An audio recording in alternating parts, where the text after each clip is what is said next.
Bonjour et bienvenue à tous pour ce nouvel épisode des podcasts signés Cryptosphère. Dans notre émission, on donne la parole à des acteurs de la communauté francophone crypto-blockchain. Aujourd'hui, nous sommes en compagnie de Pierre Noisa, cofondateur et CEO de Paymium. Bonjour Pierre, j'espère que vous allez bien. Merci Bonjour Maxime. d'accepter cette invitation. Vous êtes PDG de Paymium, qui est le premier échangeur de Bitcoin fondé en 2011 à Paris.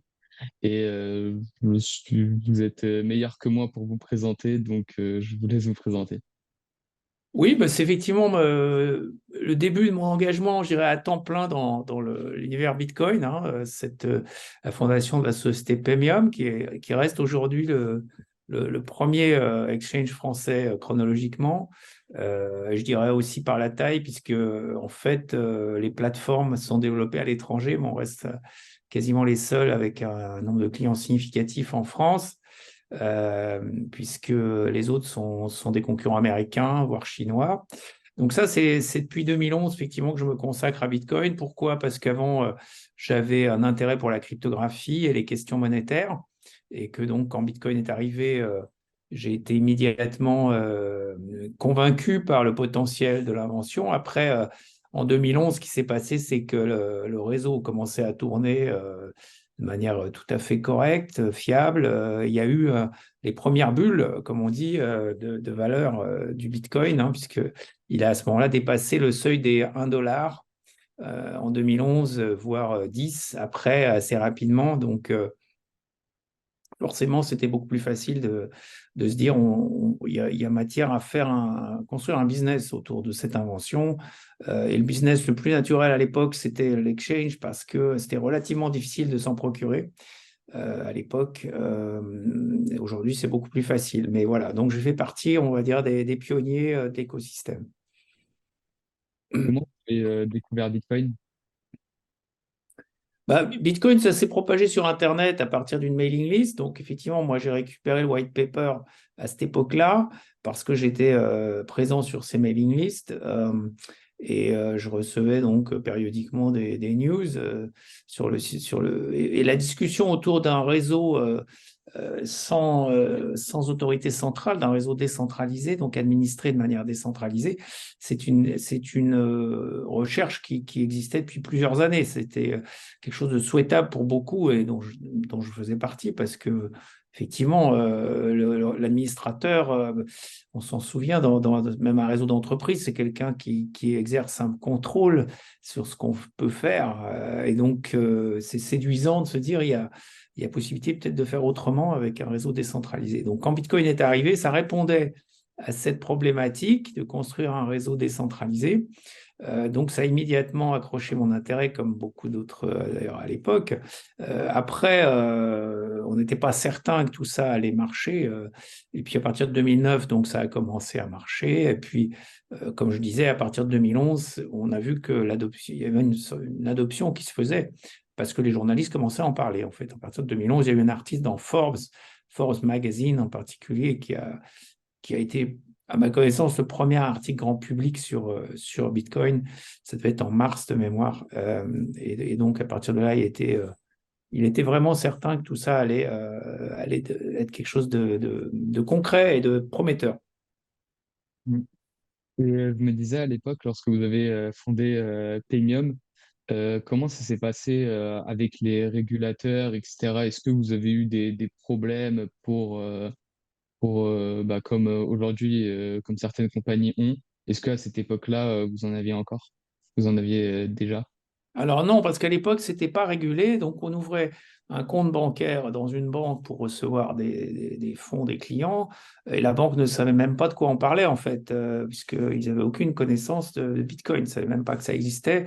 Le concept même leur était totalement étranger. Donc, on pouvait fonctionner comme ça. On a fonctionné comme ça de mémoire, notamment avec le Crédit Mutuel. Et puis, le jour où le Crédit Mutuel a découvert ce que c'était, je crois que c'était en 2013, eh bien, ils ont fermé le compte tout simplement parce qu'ils ont dit non, on ne sait pas ce que c'est, donc dans le doute, on va fermer le compte, hein. Ça, c'est la, la, la prérogative des banquiers, c'est qu'ils peuvent fermer un compte sans trop justifier leur décision, simplement sur la base d'un soupçon. Bon, soupçon, en fait, c'est surtout qu'ils ne connaissaient pas vraiment les usages de cette technologie, pourquoi elle existait, comment elle fonctionnait. Donc, on a eu ce type de mésaventure à partir, je dirais, de 2013. Des fermetures de comptes se sont succédées. À mesure qu'on ouvrait des comptes, les gens qui ouvraient les comptes changeaient d'avis ou bien leur patron changeait d'avis. Et donc, les comptes se fermaient. Donc, c'est des difficultés que d'autres sociétés ont eues et ont encore aujourd'hui en France en particulier. Et je me disais aussi, est-ce que lorsque vous avez fondé Paymium, anciennement Bitcoin Central, est-ce qu'il y avait beaucoup de clients ou est-ce que les clients sont arrivés progressivement ou lorsque vous avez fondé, il y a eu déjà une arrivée massive de clients? Alors, quand on s'est lancé, il y avait déjà MTGOX qui opérait au Japon, donc il y avait beaucoup de succès parce que, en fait, voilà, c'était une juridiction un peu offshore, loin de l'Europe, loin des États-Unis. Et donc, au niveau, on va dire, des précautions vis-à-vis du blanchiment d'argent, de l'argent sale, comme on dit vulgairement, il n'y avait pas trop de précautions. Donc, effectivement, cette plateforme a attiré du coup beaucoup de monde pour les bonnes ou les mauvaises raisons. Mais du coup, elle nous a un peu gênés, hein, faut bien dire, aussi dans notre croissance dès le départ. Après, on a été gênés plus par des fermetures de comptes que par la concurrence. La concurrence, de manière générale, aide à développer le marché. Mais les fermetures de comptes à répétition nous ont ralenti dans notre développement. Aujourd'hui, bon, on a une belle base client, une très belle base client de plus de 250 000 clients. Donc, on fonctionne très bien avec ça. Mais c'est vrai que les débuts ont été un petit peu difficiles. Et est-ce que la chute de Mt. Gox vous a fait ramener beaucoup de clients ou Alors, pas vraiment, parce qu'en fait, les gens, dès cette époque, ont pris une habitude qui, à mon avis, existe encore aujourd'hui, qui est d'avoir des comptes sur plusieurs plateformes pour répartir les risques et puis pas mettre tous ses œufs dans le même panier, comme on dit en français. Donc, les gens, c'était juste un compte qui se fermait. Alors, bon, s'ils avaient beaucoup d'avoir sur MTGOX, ils sont perdus. S'ils en avaient peu, comme moi, ils n'étaient pas trop affectés. Mais tout le monde avait un compte sur toutes les plateformes disponibles, en fait, parce qu'il n'y avait pas tant de plateformes que ça. Aujourd'hui, je crois qu'il y en a, il y en a 300 de mémoire, hein, ou on va dire 200 qui font du spot trading comme Premium, comme ma société. Mais à l'époque, il y en avait pas 200, il y en avait une dizaine, on va dire. Donc, ou une vingtaine. Mais donc, on n'a pas vu de mouvement de clients considérable à l'issue de. Par contre, le volume s'est réparti effectivement sur les plateformes qui continuent à opérer. Donc, on a vu une augmentation de notre volume. et pourquoi avoir changé de nom en 2014? Puisque avant votre entreprise se nommait Bitcoin Central et vous avez changé de nom et vous êtes devenu Paymap.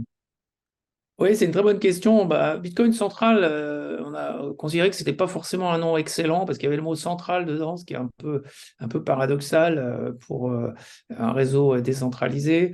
Euh, et surtout, Paymium était plus distinctif parce qu'il n'y avait pas le mot Bitcoin dedans. Et en 2014, bon, on a vu arriver Ethereum en particulier. Puis surtout, on s'est dit, les services de paiement vont prendre une place grandissante. L'exchange, c'est bien, mais c'est la partie paiement qui va être intéressante et le nom Premium à ce moment-là prenait davantage de sens. Donc on a préféré prendre Premium à tort ou à raison.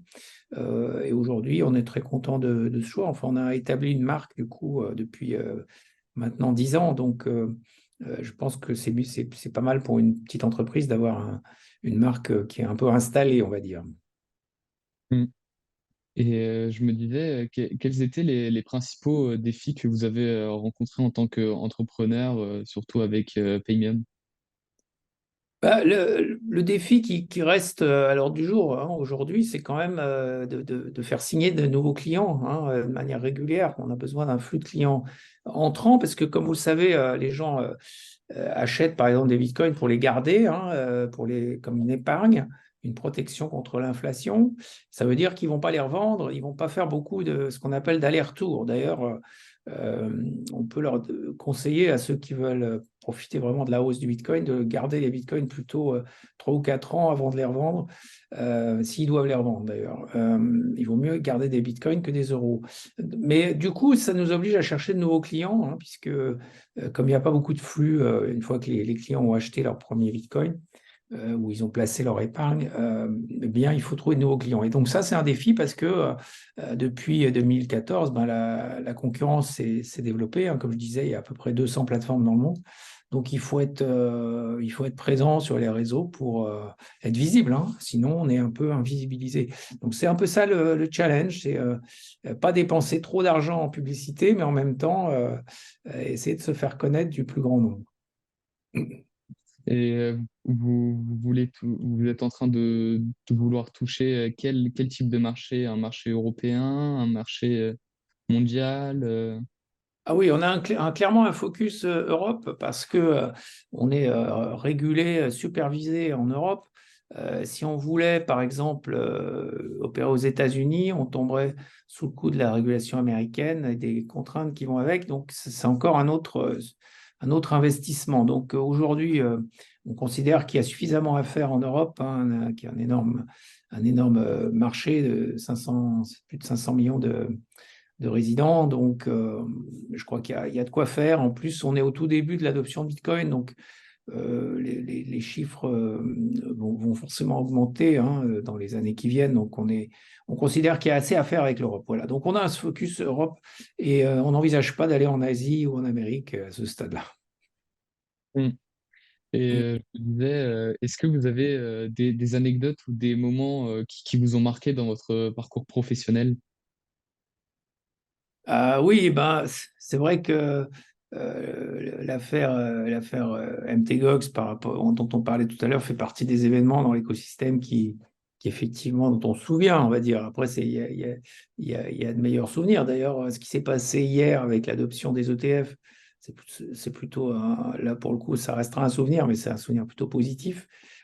Donc il y a eu des hauts et des bas, je dirais, dans les 10 ans qui se sont écoulés dans l'écosystème Bitcoin. Mais les meilleurs moments, c'est le moment finalement, où on participe à des conférences ou à des meet-up et où on rencontre d'autres personnes passionnées et avec qui on peut échanger sur le sujet. Ça reste des moments très plaisants et c'est ceux que je retiens et qui sont assez réguliers. Donc c'est pour ça que ce métier est passionnant parce qu'on rencontre des gens justement curieux, qui ont envie d'apprendre sur la technologie et qui apprennent du coup, même moi j'apprends encore sur la technologie aujourd'hui et je m'en félicite. Donc tout ça fait je dirais à défaut peut-être de moments particuliers, c'est un quotidien de travailler dans le Bitcoin et l'écosystème des cryptos qui est très plaisant par la qualité des gens qu'on rencontre et par un sujet donc qui est qui évolue très rapidement et dans le sens du progrès, hein, du développement. Donc ça, c'est vraiment intéressant. Bah, pour rebondir sur ce que vous avez dit, est-ce que vous avez un meet-up ou une conférence précise qui vous a marqué lorsque vous étiez en présentiel? Alors, nous, chez Payme, on organise un événement qui s'appelle bitcoinference.fr, donc la première édition a eu lieu à La Baule l'année dernière, et cette année, d'ailleurs, très bientôt, le 2 février, ça se passera à Marseille. Donc, si vous êtes du côté de Marseille, c'est l'Arplex Canebière à 18h, donc le vendredi 2 février. On vous attend nombreux. Donc, c'est une occasion de parler de Bitcoin à un public qu'on espère élargi, pas seulement aux spécialistes, mais on espère qu'il y aura aussi des gens curieux qui veulent en savoir plus sans être experts. Et ça se passe dans une salle de cinéma. Donc, pour moi, ça reste évidemment l'événement favori puisque c'est celui qu'on organise. Après, j'aime bien. Et je me souviens évidemment des conférences Bitcoin qui ont pu avoir lieu à Amsterdam, et en particulier celle de Prague en 2011, qui était la première à laquelle j'ai assisté en novembre 2011. On était à Prague et je rappelle souvent, on était 80 participants et speakers compris, hein. Donc, vous voyez le chemin qui a été parcouru depuis, mais c'était tout à fait mémorable, hein, donc de participer à cette première conférence à Prague. Et depuis, effectivement, il y a eu Amsterdam, il y a eu aux États-Unis, il y a eu San José. Et maintenant en France, donc la BitConference, qui est l'événement qu'on essaye d'installer un petit peu qui est itinérant par nature. On va bouger, hein, d'une année sur l'autre. On était à La Baule, donc côté Atlantique. Là, on est à Marseille, côté Méditerranée. Et ça, le principe, c'est que ça se passe dans une salle de cinéma. Donc, un lieu ouvert à taille humaine où on peut faire venir des gens qui ne sont pas forcément des experts Bitcoin, qui ont juste la curiosité de vouloir se renseigner. Donc, c'est un peu cet événement-là que j'aurais tendance à mettre en avant. N'hésitez pas si vous êtes du côté de Marseille à vous inscrire et à participer à cet événement. Vous parliez précédemment de l'ETF Bitcoin et il a été approuvé lors de l'enregistrement hier. Qu'est-ce que vous en pensez? Comment vous voyez l'avenir de Bitcoin après ça? Bah, c'est un événement plutôt positif pour l'écosystème Bitcoin parce que ça veut dire que des grosses institutions vont pouvoir, comme on dit, s'exposer à Bitcoin, c'est-à-dire qu'elles n'ont pas forcément le droit d'en acheter, d'en détenir en direct. Donc, elles vont s'adresser à des émetteurs d'ETF, donc comme BlackRock, hein, pour ne citer que. Hein. Donc, BlackRock, pour ceux qui ne savent pas, c'est le plus gros gestionnaire d'actifs du monde, avec 15 000 milliards d'actifs sous gestion, en gestion, c'est-à-dire en gros 5 fois le PIB de la France. Hein. Donc, c'est quand le patron de BlackRock s'intéresse à Bitcoin et dit qu'il veut investir là-dedans pour ses clients, bah, ça fait contrepoids à notre ministre de l'économie qui dit qu'il ne faut pas y toucher, je dirais. Donc, je pense le patron de BlackRock est plus crédible que notre ministre pour parler d'économie parce qu'il gère, comme je disais, 5 fois le PIB de la France.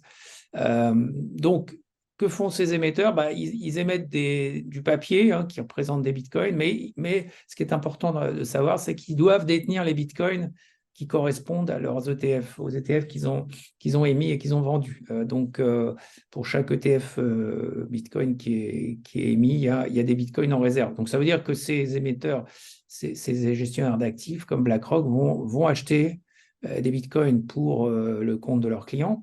Et du coup, ça va créer une demande supplémentaire. Voilà. Donc, ça va consolider, je dirais, la partie demande de Bitcoin. Et comme vous savez que la partie offre, elle est limitée à 21 millions, comme tout le monde le sait, ben, elle est fixe. Donc, forcément, quand la demande augmente, ça doit déboucher sur une augmentation de la valeur.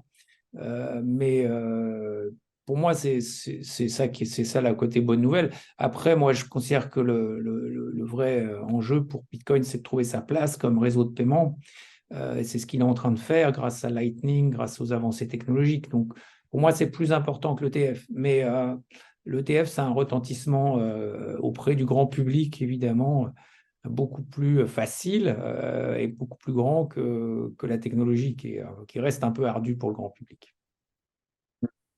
Et depuis quelques temps, en même temps que l'ETF, certaines personnes sont à l'opposé de cette idée d'accepter l'ETF parce que ils pensent que ça permettrait à une centralisation de Bitcoin à travers les mineurs, parce que BlackRock investit beaucoup sur les mineurs, etc. Est-ce que vous avez un avis là-dessus? Est-ce que vous voyez un monde où Bitcoin devient centralisé?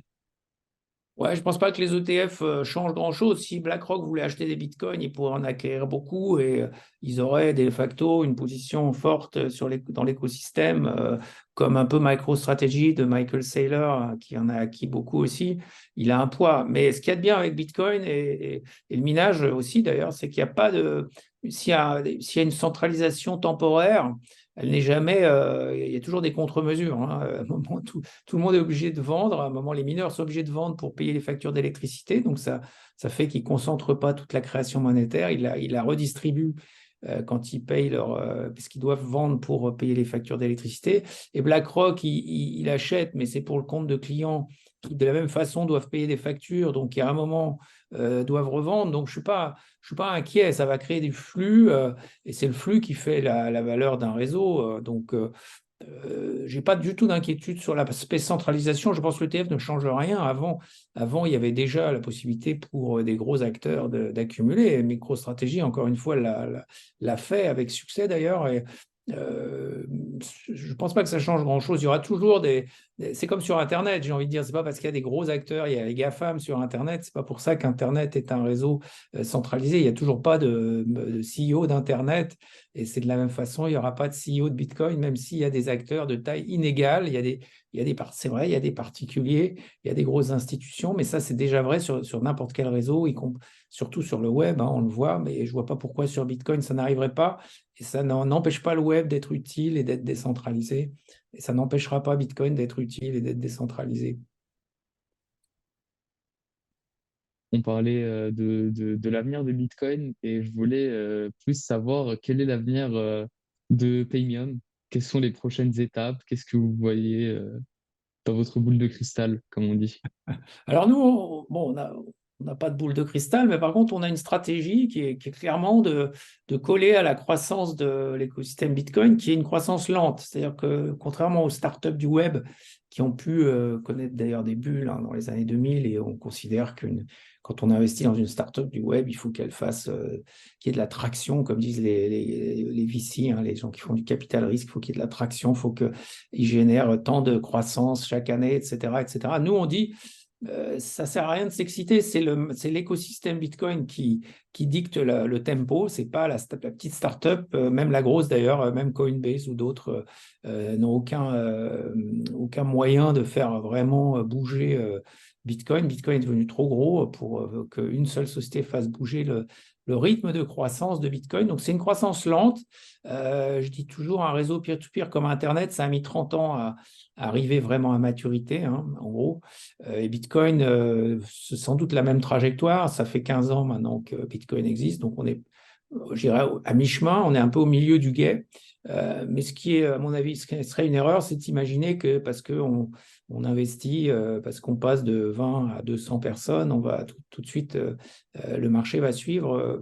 L'expérience a montré que ce n'était pas le cas. Et d'ailleurs, ceux qui sont lancés dans des stratégies de croissance rapide ont mal vécu ce qu'on appelle les crypto winter, hein, les bear markets aussi, c'est l'autre façon de le dire, c'est-à-dire quand le marché est un peu ralenti, ce qui s'est passé ces 2 dernières années, et puis ils profitent d'un fameux bull run, hein, c'était des accélérations du marché pour grossir à nouveau, et donc ça fait un peu le yo-yo. Nous, c'est pas notre stratégie, nous on est plutôt sur une logique de croissance lente mais régulière. Donc chaque année, notre équipe grossit un petit peu, notre technologie s'améliore, on a un petit peu de nouveaux clients aussi. Donc tout ça nous fait grandir en même temps que Bitcoin et c'est très bien comme ça. Mm. Et vous étiez en train de parler de Bitcoin qui est à mi-chemin. Et je me disais à l'instant, comment vous voyez les utilités de Bitcoin à l'avenir? Est-ce que ce sera un moyen de paiement ou plus une réserve de valeur, ou les deux? Oui, clairement, ce sera les deux, parce que si ça se matérialise comme réseau de paiement, comme tout le monde le pense, hein, alors pourquoi d'ailleurs ça aura du succès et ça va s'établir comme un réseau de paiement alternatif, bah, c'est que les réseaux de paiement actuels sont extrêmement coûteux, hein. Je rappelle souvent que les réseaux de paiement actuels, traditionnels, bancaires, donc collectent 1000 milliards par an en commission de paiement dans le monde, hein, à l'échelle mondiale. Donc, c'est une somme énorme. Donc, pour un réseau mondial comme Bitcoin, l'opportunité est immense parce que Bitcoin est beaucoup, beaucoup moins coûteux que ces réseaux. Pour vous donner un ordre de grandeur, les mineurs Bitcoin, eux, ils collectent autour de 200 millions de dollars par an, hein, de commission. Donc, ça veut dire 50 000 fois moins. 50 000 fois moins que les réseaux de paiement traditionnels. Donc, clairement, l'opportunité, elle est là. Une opportunité de faire des économies, je dirais, pour ceux qui utilisent les réseaux de paiement. Parce que ces 1000 milliards qui se payent chaque année en commission, bah, ils peuvent payer 50 000 fois moins en utilisant Bitcoin. Donc, je doute que ça reste un secret très longtemps. C'est des chiffres qui sont disponibles. Aujourd'hui, il y a des freins qui sont liés à des tas de facteurs. Les banques centrales, certains gouvernements, etc., veulent ralentir le mouvement, mais il est inéluctable. Il est inéluctable quand on voit ces différences de coûts. Les gens parlent du coût énergétique de Bitcoin. C'est risible hein, quand on le compare au coût énergétique, évidemment, des systèmes de paiement traditionnels, ne serait-ce que d'ailleurs en manpower. Le réseau Bitcoin, il consomme très peu d'énergie parce que justement, il tourne en mode automatique. Il va chercher d'ailleurs de l'énergie de surplus. Il ne va pas chercher de l'énergie en concurrence avec les gens. Hein. Il cherche des surplus d'énergie électrique, voire du méthane qui est rejeté dans l'atmosphère. Enfin, il prend vraiment les rebuts, je dirais, de la production énergétique parce les mineurs Bitcoin veulent accéder à l'énergie la moins chère pour être rentable. Et ça fait un système extrêmement efficient en termes de coûts. Voilà, donc en termes de performance, bon, il y a clairement un sujet avec la blockchain, puisque, comme vous le savez, elle fait que 7 transactions par seconde, donc ça ne peut pas remplacer ça, les réseaux de paiement. Par contre, grâce à Lightning, on peut faire le réseau Lightning qui vient compléter la blockchain Bitcoin. On a la possibilité de faire des millions de transactions par seconde, et là, sans minage supplémentaire, sans commission supplémentaire. Donc, il y a une opportunité qui est juste énorme. Donc, comme réseau de paiement, Bitcoin va s'imposer, c'est qu'une question de temps. Et à partir de là, les gens qui auront une part de ce réseau en détenant des Bitcoins, c'est un droit d'usage du réseau, les Bitcoins, vous avez quelque chose qui va prendre de la valeur mécaniquement avec l'adoption. Mm. J'avais une dernière petite question. Je sais que les personnes qui écoutent ce podcast sont des étudiants ou des jeunes adultes. Je sais aussi que vous faites des interventions à l'ESILS et certaines personnes aussi rentrent dans le monde professionnel. Et je voulais vous demander quels conseils donneriez-vous aux jeunes adultes et à ces personnes qui écoutent ce podcast? Alors franchement, je leur donnerais le conseil de s'intéresser à la technologie, surtout s'ils sont en école d'ingénieur, comme à l'ESILV. Il faut s'intéresser à la technologie Bitcoin parce qu'elle est passionnante. Éventuellement d'ailleurs aux technologies des altcoins, certains altcoins qui peuvent être intéressants aussi du point de vue technologique. J'en dirais peut-être pas autant du point de vue de l'investissement, mais en termes de techno, c'est très intéressant. C'est très évolutif, donc ça permet voilà, d'apprendre vraiment en continu. Donc, ce serait mon conseil. Allez-y, profitez que vous faites partie de cette génération qui a vu l'émergence de ce réseau.